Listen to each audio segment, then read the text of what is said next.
2.5 months ago, a Christian website began to run a whole thing of Hamas attacked Israel because Israel is about to build a third temple, because we already have a red heifer, we will burn it and use its ashes, blah, blah, blah. All of that was fake. Israel tomorrow, not tomorrow, today, the 22nd, today, Israel is not going, no one in Israel is going to sacrifice a red heifer or burn a red heifer. There were fake pictures of an altar that allegedly was built on Mount of Olives for this. Everything was fake there. Yet Christians made such a big deal out of it, listen to this, that because it became such a good item, the speaker of Hamas, the spokesman of Hamas, 100 days into the war, used it in his speech. When the war started on October 7th, the Palestinian Hamas didn't mention one word about a red heifer. They did mention that Israel is violating the temple or desecrating the Temple Mount because we go in there to visit that place. They didn't like the fact that we're there, but they never mentioned any red heifer. But when throughout the first 3 months of the war, the rumors that, or the fake rumors, the fake news of allegedly a ceremony that's supposed to happen today on Mount of Olives in order to build the third temple, when that surfaced, Hamas thought, well, that's the best thing that we can use. We can show the world that there was indeed a good reason for us to start the war. The Jews are about to destroy Al-Aqsa and build a temple.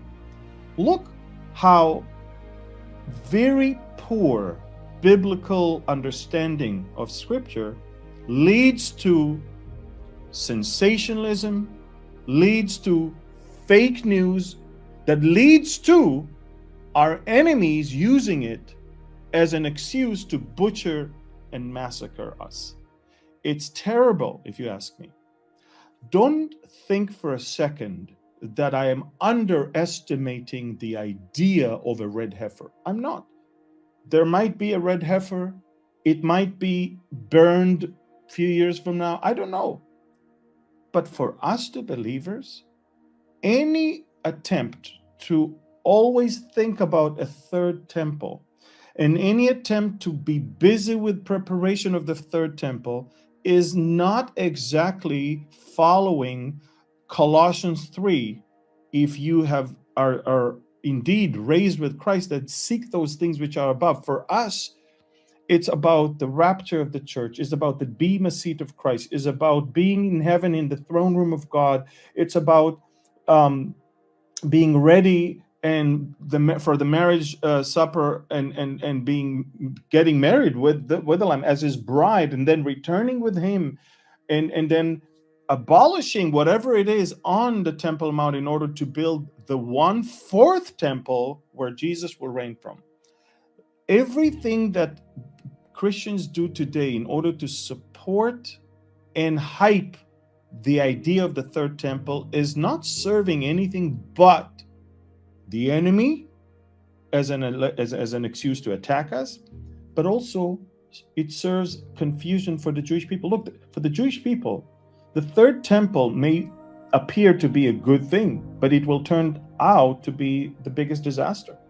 The Antichrist is going, if Hitler killed a third or 2/3 of the European Jewry, the Antichrist will kill 2/3 of all the Jews around the world. It's going to be a massive slaughter of Jewish people as a result of the reign of that man who will enter into that temple and declare himself as God. We have to be very, very careful when we promote things that are not yet to happen, as if they're about to happen, creating hysteria and playing right into the hands of our enemies. Do I think that a third temple will not happen? Will not stand? Of course I do. I think there will be a third temple, but I don't think I'll be here to see it.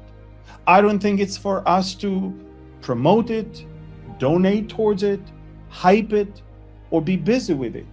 We need to prepare the souls of the Christians to be ready and to be right with the Lord, so they will be taken before the Antichrist will rise, before the third temple will be built, and before he will walk in and declare himself as God. So we have to make it very clear. Everything of the last 3 months regarding the red heifer is fake news. It was fake photo of the altar. It was fake information about the ceremony that's supposedly happening today. It's fake. And it's based on fake news. It created a lot of, I guess, very nice TV shows and YouTube videos, but it's fake. It is destructive, it is confusing, and it is not for us to deal with. It's important that we understand that's the enemy is using it. Not just the enemy Hamas, but Satan himself is sowing confusion when people take things out of context. So bottom line, I believe there will be a third temple.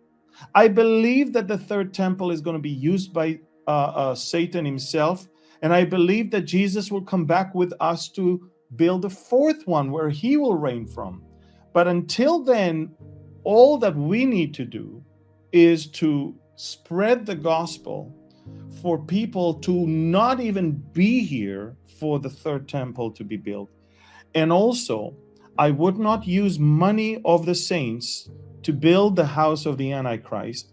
And I would not encourage Israel to move forward with all of this thing as if it's a good thing. For Christians to breed red heifers in Texas and fly them in a special plane to Israel in order for the third temple to be, this is wrong. It's wrong because what you're projecting is you're excited about the third temple. You want to push forward. You want to, look, it's just like Abraham, Hagar, and Sarah. God promised a son to Abraham via Sarah. But somehow Abraham thought, let's do it, and let's do it with Hagar, because I'm not sure Sarah is going to be able to do it. Look, we do not want another Hagar moment where we are pushing prophecy with our own ways rather than let God fulfill his plans. We are here for the sole purpose of spreading the gospel and preparing the people. And part of preparing the people is not to hype and be excited about the things of the enemy, but it's to warn of the things of the enemy. And when you start floating fake news and fake information to gain likes and followers and views, you're playing into the hands of the enemy, and you are causing confusion among the saints. And many of them, I cannot imagine how many people today will walk away from faith because nothing's going to happen with the red heifer. There is no ceremony, there is no burning, there is nothing. So it's important that we stay focused and not follow trends that are based on hysteria, on sensationalism, and mostly on fake news.